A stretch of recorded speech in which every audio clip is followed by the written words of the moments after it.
Baik, selamat pagi, siang, atau malam kepada dosen Ibu Lilis Widayanti.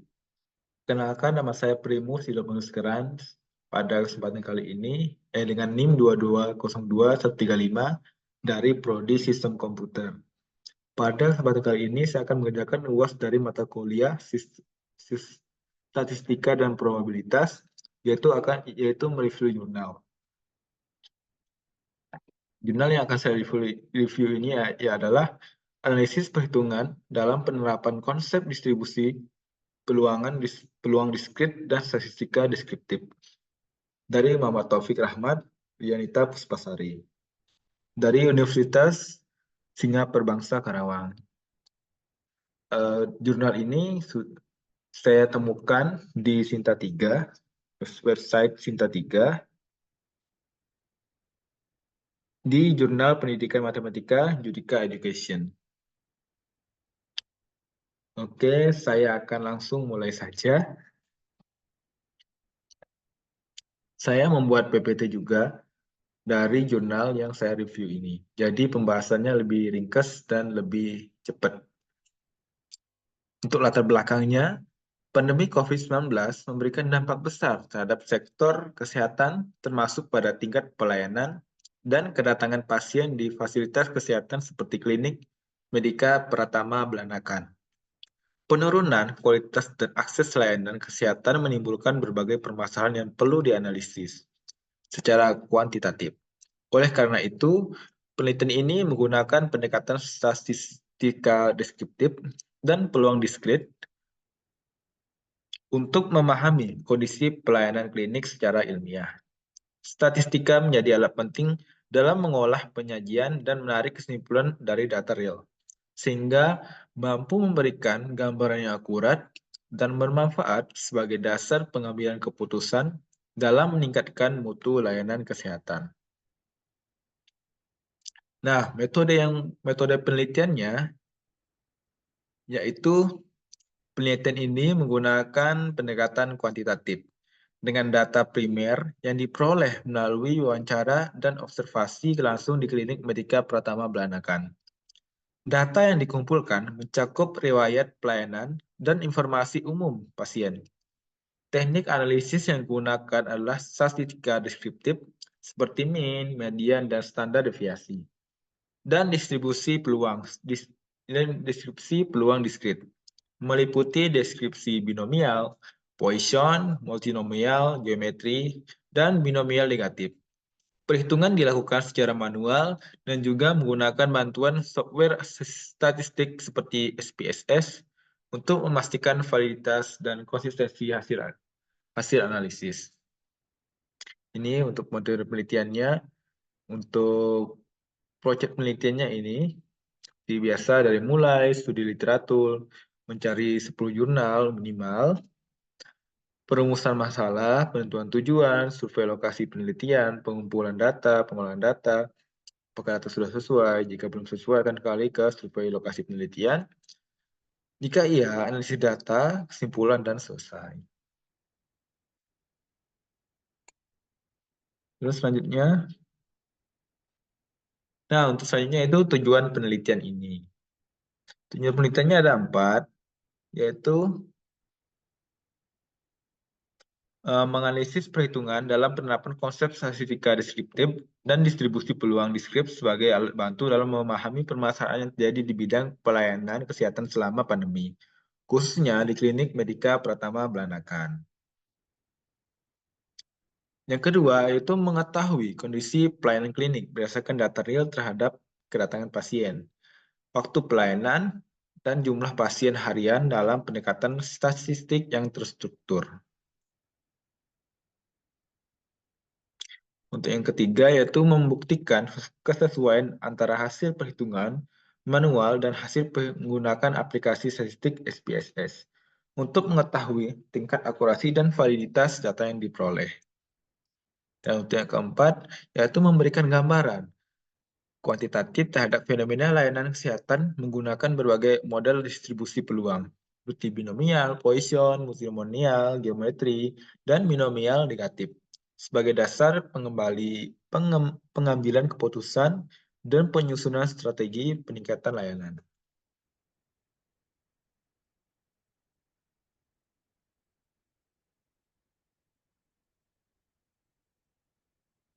Nah, selanjutnya untuk metode penelitian. Seperti yang saya bilang tadi, ada dua metode penelitian, yaitu statistika deskriptif, digunakan untuk menyajikan data seperti rata-rata means, medius, modus, serta standar deviasi, variansi, serta rentang nilai tinggi badan, berat badan, jumlah pasien, dan waktu pelayanan.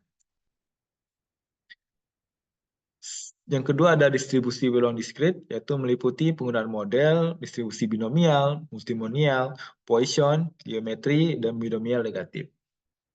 Ya, masing-masing digunakan untuk menyelesaikan kasus probabilitas terkait keberhasilan pelayanan dan rujukan pasien.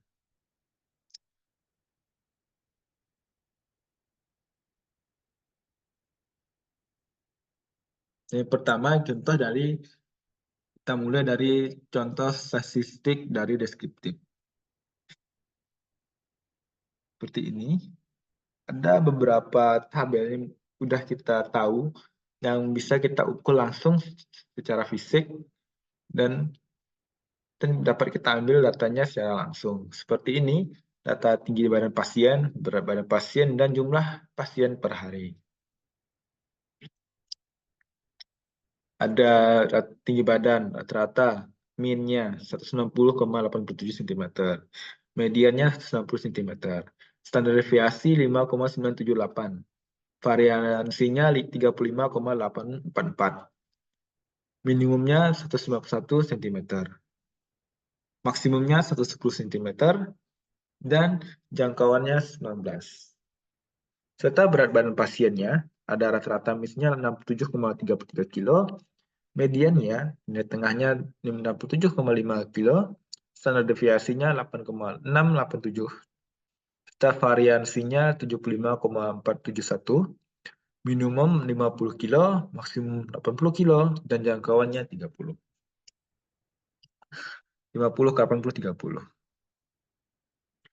Serta yang ketiga itu jumlah pasien per harinya. Rata-ratanya means 23,8 pasien. Ini 23,8 pasien. Mediannya 23,5 pasien. Standar deviasinya 10,263 pasien. Variansinya 105,338 pasien. Minimum 10, maksimumnya 39, dan jangkauannya ada 29. Ini untuk data deskriptifnya. Selanjutnya yaitu kita menggunakan contoh distribusi binomialnya. Distribusi binomial adalah salah satu model dalam distribusi peluang diskrit yang digunakan untuk menghitung probabilitas dari jumlah keberhasilan tertentu dalam sejumlah percobaan yang dilakukan berulang kali dengan hanya dua kemungkinan hasil, yaitu berhasil atau gagal. Dari klinik ini yang kita temukan ada beberapa. Yang pertama ada total pasien pada bulan April, yaitu 714 orang. Terus jumlah pasien yang dirujuk ke rumah sakit ada 100 orang. Probabilitas seorang pasien dirujuk P 100 orang per 700 dibagi 714 orang sama dengan 0,714. Terus probabilitas pasien tidak dirujuk atau Q sama dengan 1 kurang P sama dengan 0,86. Serta jumlah pasien yang dipilih secara acak sama dengan 10 pasien, ada 10 pasien yang dipilih, serta jumlah pasien yang diinginkan atau X, 2 pasien yang dirujuk. Ini untuk rumus distribusi binomialnya, P 6 kurung X sama dengan NX kali P pangkat X kali Q N kurang X. Jadi perhitungannya seperti ini, P yaitu X-nya 2, terus 10 X 12 kali 10 0,14 pangkat 2 kali 0,86 pangkat 8. Hasilnya ini 45 kali 0,0196 kali 0,3188 3138 sama dengan 0,2639. 02639 di artikel juga sama. Jadi dapat disimpulkan dengan model binomial, klinik dapat memperkirakan jumlah pasien rujukan dari sampel yang diambil. Ini sangat berguna untuk perancangan kapasitas layanan seperti koordinasi rujukan atau manajemen antrian pasien. Yang ketiga itu contoh distribusi multinomial.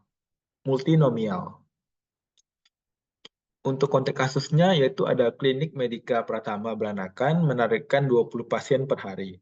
Dalam kenyataannya, jumlah pasien ditargetkan menjadi ada berapa poin nih? Tidak sesuainya, ada 47%, targetnya 13%, atau melampaui targetnya sebanyak 40%. Peneliti ingin mengetahui peluang jika diambil sampel acak 6 hari akan terjadi hari pertama, 1 hari tidak sesuai target, 3 hari sesuai target, atau 2 hari melampaui target. Ini pengambilan dari 6 hari. Ini untuk rumus distribusi multinominalnya. Ini N-nya 6 jumlah total percobaan atau 6 harinya. Terus X1-nya, X1 sama dengan 1, X2 sama dengan 3, X3 sama dengan 2. P1 sama dengan 0,47 kali P2 sama 0,13, P3 sama dengan 0,40. Untuk perhitungan hasil akhirnya, bisa lihat sini juga. Nah, maka yang didapatkan hasil perhitungan secara manual dan aplikasi SPSS bahwa probabilitas terpilihnya 1 hari yang tidak sesuai target, 3 hari yang sesuai target, dan 2 hari yang melampaui target adalah sebesar 0,0102. Data ini berguna untuk menganalisis fluktuasi pencapaian target harian dan mengantisipasi beban kerja harian klinik.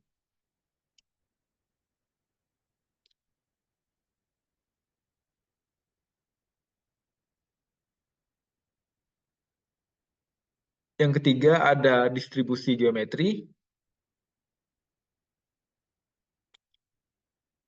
Dalam konteks kasusnya di sini, dalam bulan April dari 200 pasien, diketahui ada 10 pasien yang harus dirujuk ke rumah sakit. Pertanyaannya, berapa peluang bahwa setelah 10 pasien pertama, baru ditemukan 1 pasien yang harus dirujuk? Oke, perhitungannya ini ada rumusnya P buka kurung X tutup kurung sama dengan Q Z kurang 1 kali P. P itu adalah peluang keberhasilan pasien dirujuk yang kita ambil 10 dari 200 sama dengan dibagi tadi 0,05. Terus Q sama dengan 1 pasien dan P sama dengan 0,95. X-nya adalah posisi keberhasilan pertama sama dengan 11 karena baru ditemukan setelah 10 pasien. Itu dapat perhitungan P X-nya 11 pasien sama dengan 0,95 pangkat 10 kali 0,05 sama dengan 0,032. Jadi 0,032. Kesimpulan bahwa pasien ke-11 adalah pasien pertama yang harus dirujuk ke rumah sakit adalah 0,032.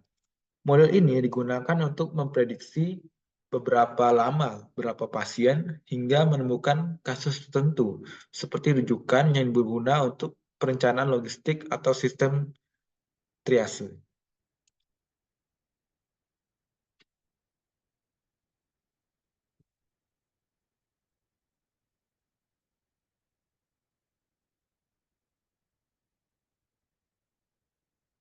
Ya. Untuk kesimpulannya, penelitian ini menunjukkan bahwa penerapan statistika deskriptif dan distribusi peluang diskrit dapat digunakan secara efektif untuk menganalisis kondisi pelayanan di klinik Medika Pratama Belanakan. Selama masa pandemi, hasil perhitungan yang dilakukan secara manual dan menggunakan bantuan software SPSS menunjukkan hasil yang konsisten, sehingga membuktikan bahwa metode yang digunakan valid dan reliable. Melalui pendekatan statistika deskriptif, peneliti dapat mengembangkan kondisi nyata terkait tinggi badan, berat badan, jumlah pasien, dan waktu pelayanan. Sedangkan dengan distribusi peluang seperti binomial, multinomial, geometri, dan Poisson, dan binomial negatif, penelitian mampu memprediksi dan mengantisipasi kemungkinan-kemungkinan yang berkaitan dengan jumlah pasien dan rujukan.